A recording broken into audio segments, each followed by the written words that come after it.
Bom dia, crianças, tudo bem? Estamos aqui para dar continuidade ao nosso caderno, agora, caderno 2, né, no segundo bimestre. Hoje a nossa aula é de história, certo? Espero que vocês estejam aí muito empolgados, já lendo o material, porque isso é muito importante para a gente, né, já começar a adquirir esse gostinho pela leitura, né, e começar a desenvolver o conhecimento. Vocês sabem que as disciplinas precisam de leituras, né? Os conteúdos eles precisam de leitura para um melhor entendimento, tá bom? Bom, nós estamos aí no caderno 2 de História. Nós vamos ter aula, né, sobre o módulo 5, sobre os novos caminhos. Aí no livro de vocês, ele abre com uma imagem, né, e te faz a pergunta: quem é esse homem? O que é essa representação, essa figura aí? Bom, esse homem aí, ele é um tropeiro. E o que é um tropeiro? Lá muito tempo atrás, aqui no Brasil colonial, Brasil imperial, lá na época de Dom Pedro II, Dom Pedro I, lembram disso?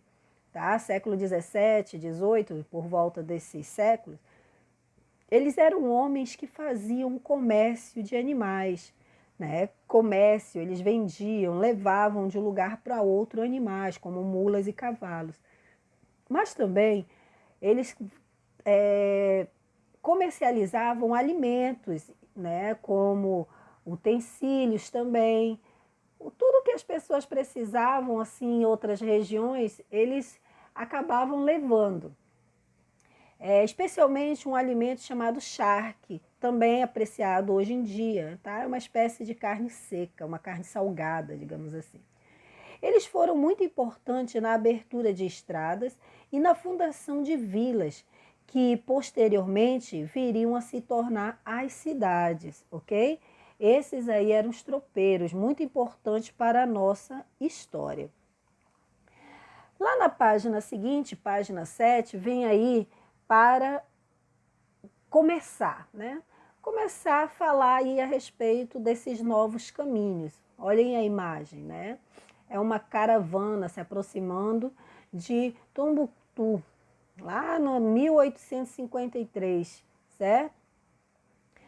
Bom, como você viu, lembra, lá no módulo 4, nós falamos que o comércio foi uma atividade econômica que surgiu por causa do excedente da produção, ou seja, a sobra dos produtos, tá?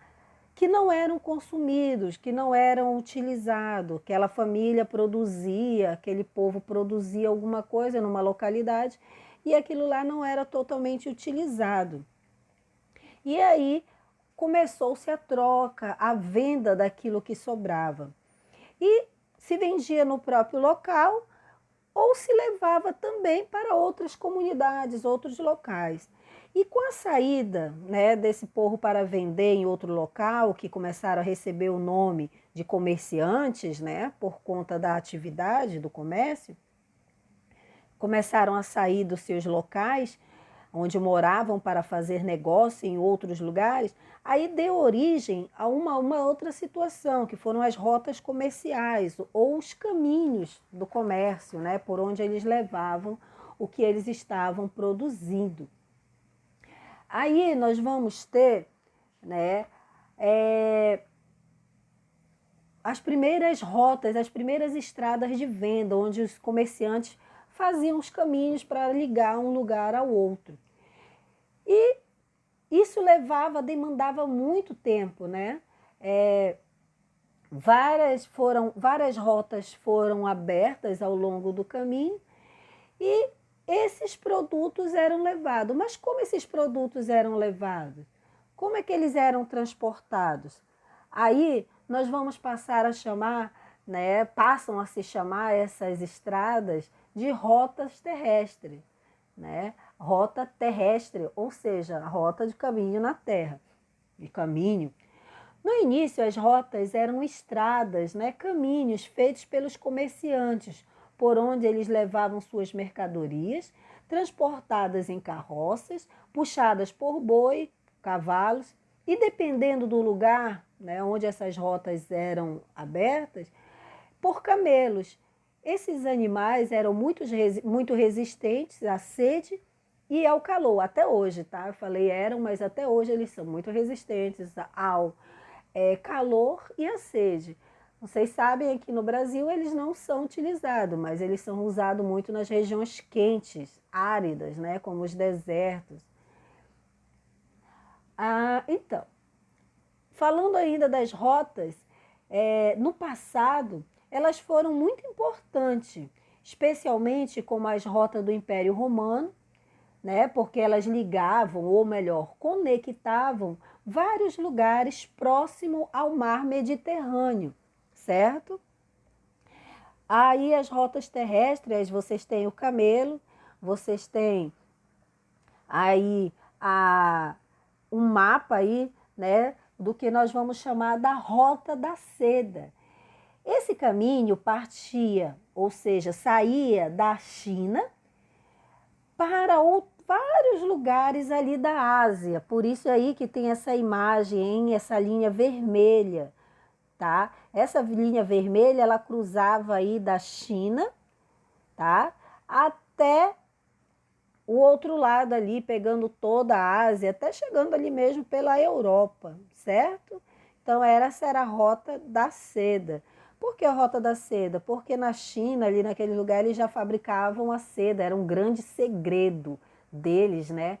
A fabricação da seda, que era um tecido que utilizava fios de um bichinho, né? De um bichinho da seda, uma espécie aí de lagartinha, uma lagarta bem pequenininha que dá no seu casulo, ela se envolve no casulo, né? E daí foi os chineses, eles conseguiram descobrir o segredo de fazer o fio da seda e teciam e tecem até hoje, né? Esse tecido maravilhoso que é chamado de seda, ok, crianças? Bom, aí vocês vão ter, né, a imagem, né, na página 9, aí do que a gente vai chamar de caravana, certo? Bom, essas viagens, as caravanas eram nas viagens, eram formadas nas viagens. Essas viagens duravam muito tempo. Umas levavam até meses para ser concluídas, ou seja, para se chegar ao lugar desejado. Mas muitas vezes era perigoso, por isso era costume os viajantes se unirem em caravanas, né, que eram grupos de comerciantes que se uniam para levar suas mercadorias até outros lugares. Eles paravam, lógico, para dormir e fazer refeições, que essas refeições que eram durante o dia, durante a viagem, eram rápidas, né? Porque tinham muitos perigos. Que perigos? Roubos, animais, né? Então, viajar sozinho era perigoso. Nessas viagens, então, os comerciantes,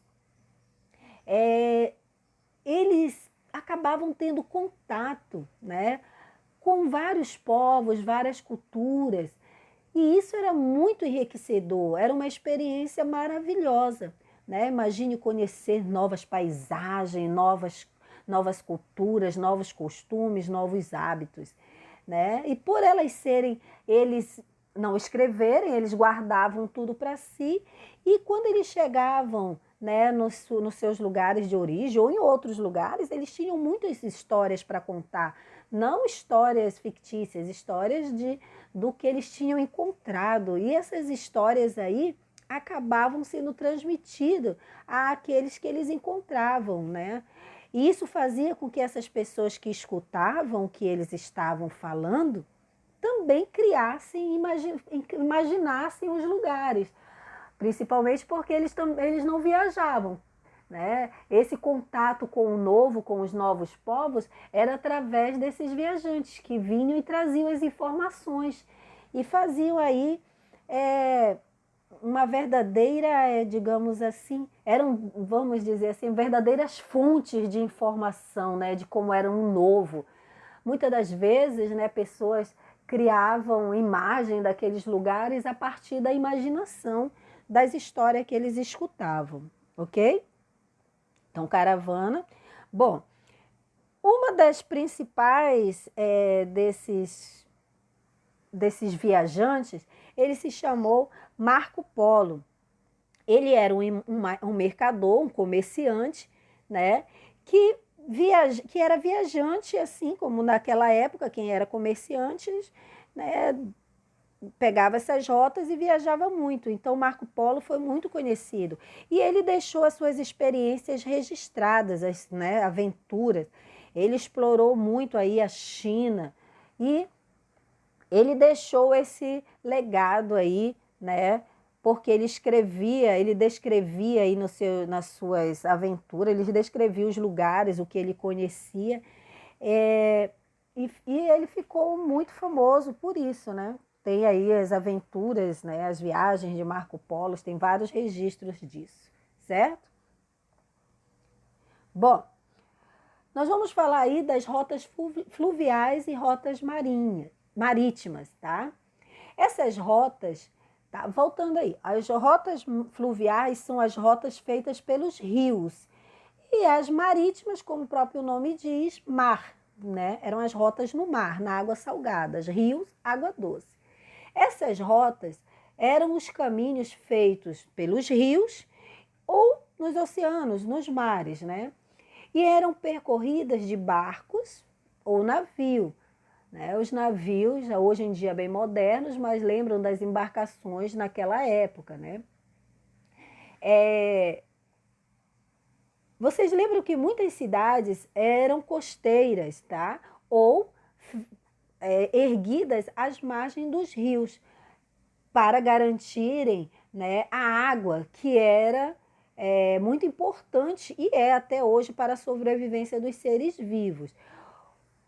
No caso da costeira, das cidades costeiras, lá perto do mar, era por conta justamente disso, das embarcações que chegavam e as pessoas, as cidades se fixavam ali mesmo, perto das margens, para ter contato com o comércio, ali, comércio marítimo. Mas muitas se formaram perto de rios, até hoje, né? Olha a nossa Marabá aqui.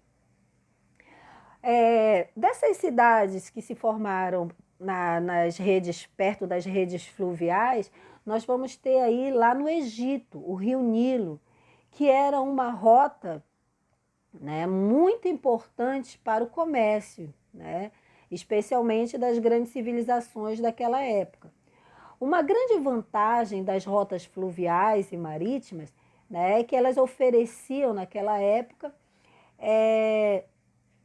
que se levassem mais rápido, que se transportasse mais coisas e a segurança também. Era diferente da rota terrestre, que na rota terrestre, lembra que eles carregavam em carroças, em boi e cavalo, e não era a mesma quantidade que em um barco, né, gente? Um povo que se destacou aí, gente, foram os fenícios.